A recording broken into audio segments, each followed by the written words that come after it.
Good morning, everyone. In this lecture, we are going to see the topic of juvenile delinquency, which is again a socio-economic problem existing in Indian society. However, we can't say that it is only existing in the Indian society. It is the problem of worldwide. Okay, so now we will look over this topic, that is the juvenile delinquency. Now, first, moving towards this topic, first we should know what is the meaning of juvenile and what is the meaning of delinquency.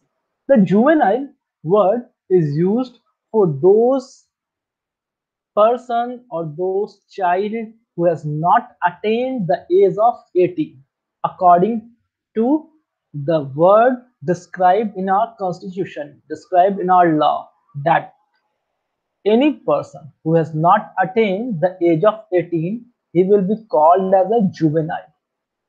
Okay, and next meaning is delinquency. Now what is the meaning of delinquency? Here delinquency means any type of crime, sin, or any mistake what the juvenile is doing.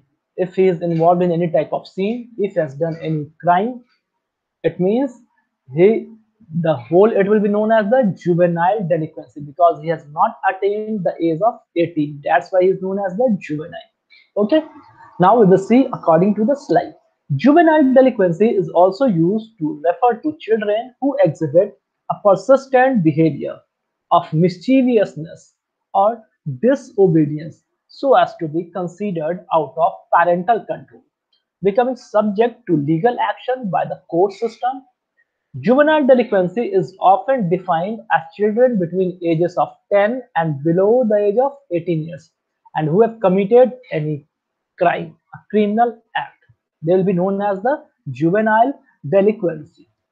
It means any child, any child or any children who is between the age of 10 and has not attained the age of 18, if he is doing any type of, if he is showing any behavior or any mischievousness, any disobedience, any crime, and he is out of the parental control, then in this case, if we are not able to control our child, if we are not able to make them understand, make them under pressure, it means somewhere we have to go in the court to control him, to take the legal action against him, because somewhere if he's disturbing me, then in the next situation he will disturb the society, relatives, friends, family. It means somewhere it will be a crime and it has to be reported in the court. So if the court is taking any legal action against him, it will be coming under the juvenile delinquency. And the age, you can see that as per the slide, the age between the 10 and below 18 years will be coming under the juvenile. And generally they are having the different type of court. The juvenile delinquency cases are dealt in the juvenile courts. Now, what type of juvenile delinquencies are there? The first one is the repeat offenders. Repeat offenders are who? Repeat offenders are also known as life course persistent offenders. It means there were some people who keep on doing the mistakes. He keep on committing the crimes. One crime after second, second after third. It means the life court persistence is there, and he will offend again and again. It means he is showing the repeat offender, or he must be showing any particular sign of antisocial behavior during adolescence, during going to school. In maximum movies nowadays, you can see that the child is going to school, he is committing a variety of mistakes, variety of offending he is doing, and he has been called by the teachers, parents, but he is not under their control. He is doing according to his own will. It means he is out of control. Okay, and he is showing the antisocial behavior in the society. Then it means he is the repeat offender. He is committing mistake again and again. He is doing crime again and again after having the many warnings, many counseling sessions. Then also he is not getting. It means he will be called as a repeat offender. The second one is the age specific offenders.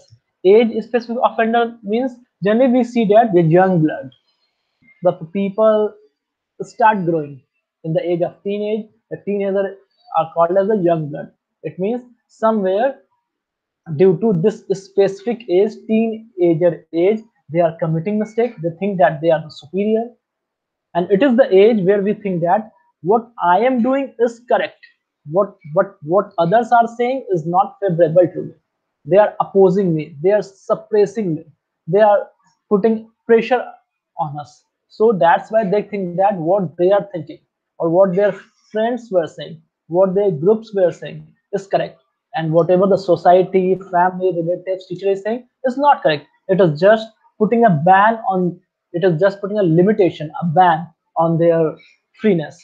That's why they ignore all this ban type of part, and they follow their friends, they follow their idol, or they are indulged in the activity, criminal activity. So it's age specific offenders. This type of juvenile delinquent behavior begins during adolescence. Adolescence, it means at the age of 12, 13, 14, 15, or the teenage. Unlike the repeat offenders, however, the behaviors of the age specific offenders ends before the minor becomes an adult. The age specific offender again ends by the age, because the age till he will be called as a minor. It means below 18 he will be called as a minor. But as he becomes, as he attains the age of 18, he becomes the major. Now he is not more a minor, he becomes an adult. So now his age specific offenders will be not regarded. Now, what are the predictions or the predictors of juvenile delinquency, which we can diagnose at a very early stage? There is a famous saying in India, "Poot ke pav palne nahi dikh jate." It means somewhere it is an indicator, somewhere it is indicating that what he will do in the future. Many times our guardian says that these words, that मुझे समझ में आ रहा है आप future में क्या करोगे, मुझे समझ में आ रहा है तुम्हारा भविष्य दिख रहा है. Our guardians, our parents use this type of words. Why? Because we show some indications, or we are providing some indications or predictions that they can, that what we are going to do in the future. So on the basis of their experience, they judges us. They judge us and make the prediction about us that what you will do, we can see it now. Okay. So what are the predators of the juvenile delinquencies? It means a child or the person who has not attained the age of 18, he is involved in the criminal activity. Then what type of predictions we can see? We can see the abnormal first thing. It means somewhere we can say that the psycho type of people or the abnormal. He is just like behaving like the mad people. Or the slow development of basic skills such as speech and language give rise to the juvenile delinquency, because somewhere people are thinking that I'm not good in this quality, I'm not very handsome, I'm not very beautiful, and I can't speak. Then they think that if I'll do some criminal activity, if I'll involve in some antisocial elements, then people will regard us, people will give respect to us, society will regard me. That's why to hide their this type of negativity, they are involved in the different type of criminal activities. The second one is the chronic violation of the rules. If a child is breaking rules, is violating the rules, it means somewhere it is the prediction that he will be involved in the delinquency, or he will commit a big crime in the future. That's why the once he will violate the rules, even the good punishment, or just do the counseling effect of him that it's not correct, it's not good. The third one is serious aggressive behavior towards other student or teachers. In only adolescence age, in the teenage, the student doesn't listen to his teacher. He shows the aggressive behavior. Even he gives warning to the teacher. He makes warning to the parents that if you will chide me, if you will try to make ban on me, make limitations on me, put limitations on me, then I will leave your house, or I will do this thing, I will do this thing. The parents also get afraid, the teachers also get afraid. So somewhere they're showing the aggressive teacher, aggressive behavior. So these all are the predictions that they will in future they will be involved in the juvenile delinquencies. Now, the most common risk factors for juvenile delinquency include authoritarian parenting. Authoritarian parenting is whose parents never listen to their children. They're only doing what they think is correct. They will just put their decision on the students, on the child. Somewhere it leads to the delinquency. The child think that I am not being participated in any type of decision making. It means if I'll be grown up, if I'll be an adult, I'll be do also authoritarian type of thing. I will also try to make the people implement our decisions. So somewhere it also leads to the juvenile delinquency. The peer association. Peer association here means the friend circle, the group through which we are belonging, through which we are associated. If I am living with the good people, no doubt I'll be having a good peer association. If I am living with the bad elements, antisocial elements, people or the friends, then no doubt I'll be having that type of result, which leads to the juvenile delinquency. Third one is the low socioeconomic status. Somewhere since our childhood, if we don't have the good monetary system, the good economic system, the good social status, the living of standard, it gives rise in our mind that if we earn money through the illegal way, okay, if we earn money through the illegal way, it will raise our living of a standard, our economic condition will be raised. So they start involving in the different type of criminal activities. Permissive parenting. Permissive parenting means here when the parents become too lenient to their children. They think that whatever their children is doing is good. They don't interfere in that matter. So after giving them the permissive parenting, the even we don't control, we don't monitor our child. So it's again a risk factor. Fifth one is the poor school performance. If a child, if a student is not performing well in the school, the parent should look into this matter, that why he is not performing, where he is putting his effort, where is the time he is spending.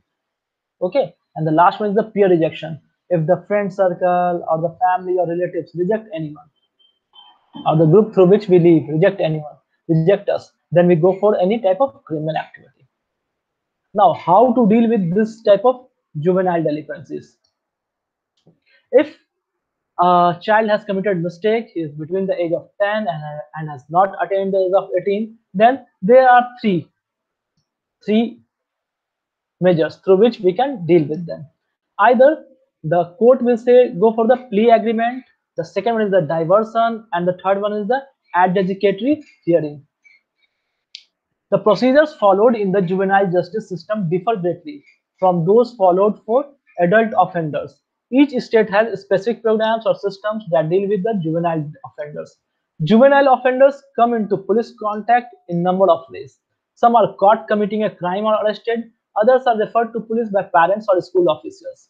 Many times, either the police directly will caught you if you are involved in that, if you are involved in any type of criminal activity, or sometimes parents or school authorities or third parties inform police that this person or this child is committing this type of criminal activity. So how to deal with it? When we go to the court after arresting, police doesn't arrest these juvenile people. So the first measure is that go for the plea agreement. The second one is the diversion, and the third one is the adjudicatory hearing. It means after attaining the age of 18, his matter will be heard in the court. So we have seen today juvenile delinquency, social problem to our society, socio-economic problem, how to deal with it, what are the risk factors involved in the juvenile delinquency, what are the predictors, and what are the measures taken by government, or how can we deal with the juvenile delinquency.